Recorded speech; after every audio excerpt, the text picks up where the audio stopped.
naka-declare na kitag state of calamity. Mhm. So nagmobilize na puntag mga teams nga mohimo sa mga pag-atiman sa mga nabiktima sa bagyong Basyang. Okay. Yes, ma'am. So ang atoa karon kagahapon nagpadayon man ta sa clearing kay murag daghan-daghan yun, ubay-ubay ang angay limpyuhan. Mm. Dayon ang sa mga evacuation centers ay mao pa pud to nga naplastar na to kay apil man ang atong mga responder na bahaan man pod. Agoy, So sustawan. luoy lagi kaayo. So ang atong ginahimo karon ana pod tay mga moabot dinhi nga team gikan sa OCD nga magkandak og ardana Mhm. para matan-aw og unsa gyud kadako ang nahimong what you call this damage sa Iligan City, mag-assess kita. At the same time, ang pag-atiman po kay dili manggutanan na biktima sa Basyang naa sa evacuation centers. So, lain po ang assign nga mag-take care sa ila na apoy laing team from CSWD, nangayo naman pag-augmentation from DSWD. Mhm.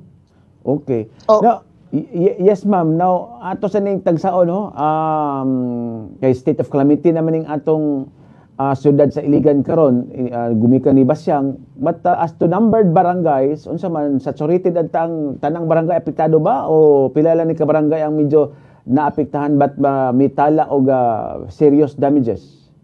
sobra sa katunga ang naapektuhan. Oy.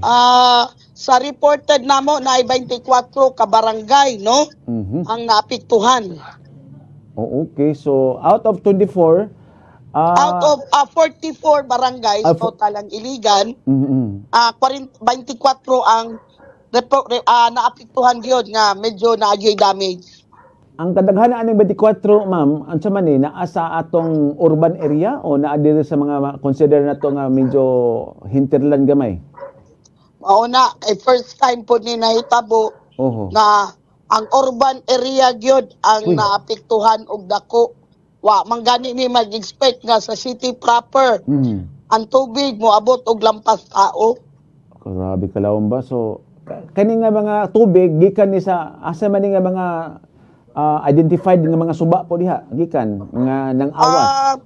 Gikan ni siguro siya sa bukid kay ang tubig brown man na may dalang lapok. Uy, grabe ba? So ang una magong ni awas mao ang Tubod Bridge. Wala gid mi nag-expect first time nga nilapaw gyud sa Tubod Bridge ang tubig. So dili pasabol niya. Ana ra bang Tubod Bridge? Mao na ang main nga agianan gikan from north padulong sa south. Uy. So medyo naputol ang ato dinha.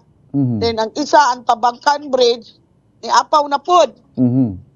So dito na sila sa C3 katong circumferential road. Ang problema dito po dapit naglandslide. Uy, pastila no? So yes ma'am. So more or less doon natin pila ka infra projects or government infrastructure nga damage this time. Ang reported namo karon duha ka steel bridge o isa ka hanging bridge. So mga gamit pagi kayo ni nga mga ano? Oo, gamit kayo. Okay. Number of ma'am, direta sa number of houses nga medyo considered to be saturated sa baha or even number of families and individuals. Unsay data diha nga available karon sa atong opisina? As of kagahapon, naatay 24 ka barangay nga naapektuhan, no? Dayon naapod tay 24 pod 25 ka evacuation centers. Dayon naatay reported pa lang ni dili pa ni siya final kay as of kahapon 4 PM kay wala pa man ma-appeal katong wala sa sulod sa evacuation center. Okay. Ang naapod sa evacuation center wala pa pud sila nahuman og intake. Wala pa. Okay. So sa kadaghan, so kagahapon as of 4 PM natay 3,258 families. Uy, daghan man day. Yes. So individual. Sobra na sa 10,000 ka individuals. Okay. So walay as to the possible casualty like injured, namatay simbako, missing, wala so far diya sa inyong record, do ba atong gi-subject for validation or verification po? Naatay reported pero subject for husto gid ka no, subject for verification sa City Health Office. Naay reported nga duha nga casualty pero i-verify pa na sa atong MDM cluster with the City Health Office. Casualty referring to unsa man ni Ang namatay? among nadunggan mo nang kinahanglan pang i-verify kay ang among nadunggan mo na nang report dili pa gid sa Oo. official no giatake daw while nagsaka ang tubig. Okay. Oo, murag ingon ana. So Oho. i-verify pa pud na siya. Okay. Anyway, man ang subject sa atong mga pagpaniguro gyud no. So kada lang so far wala tay missing pod, walay missing. Wala pa mi nakita nga reported missing. So eventually siguro Mhm. pila pa man ka adlaw ang nahitabo, mukawas ra pud siguro na after aning assessment namo karong adlaw with OCD-10. No, okay. Karon man sila maabot ang Ardana team from Cagayan de Oro. Oho. So muna no. So ang marching order ni Mayor Xiao diha nga medyo as much as possible ang mabalik na dayon sa normalcy diha no. Ang atong dakbayan kay daghan kayo ang nahamper diha kung di pa sa mabalik sa normal, ma'am. Mao gyud na ang atoang main objective no. Mo pud nay instruction sa atong mayor no nga kung pwede dili madugay ang atong pagresponde o pag-atiman sa mga naapektuhan og mga damages sa iligan ni Bagyong Basyang. So kagahapon ang tod mahuman daghan kaayong ni anhi diri nga nitabang sa iligan.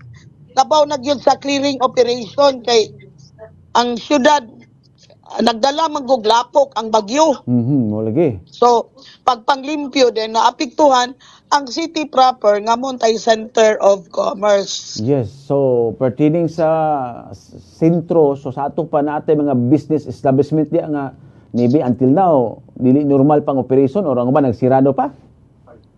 Murag ingon ana gyud. Kuy. No, murag ingon ana gyud. Naagi din na kay nanulod man ang tubig. So wala pa ta kay balo kaning mga negosyante kanang naadi na sa city proper kung unsay naguba sa ilang mga tindahan nga mga eklipo. Okay, now lastly, ma'am, kana abang so therefore di pa ta maka-estimate as to the monetary cost of damage this time o naana ta initial diha? Murag dili pa siguro pero murag dako gyud ni. Oho, kay siyempre ang protocol ana ang LGU na to diya mangutan naman na sa business chamber ninyo diya pila estimate ninyo ani kay Yes. di ba ang mga negosante may kabalo na ilang mga property guban mga produkto. Yes, tama. Sakto gyud ka no, diha gid na padulong sa karon padulong ba gyud ta sa pag-clearing, pag-atiman sa mga naapektuhan o naanapoy team nga niabot daghan kayong nitabang sa iligan so daghan kayong salamat sa inyo di na nako mausa-usa og mention no. Oho. Pero daghan kayong salamat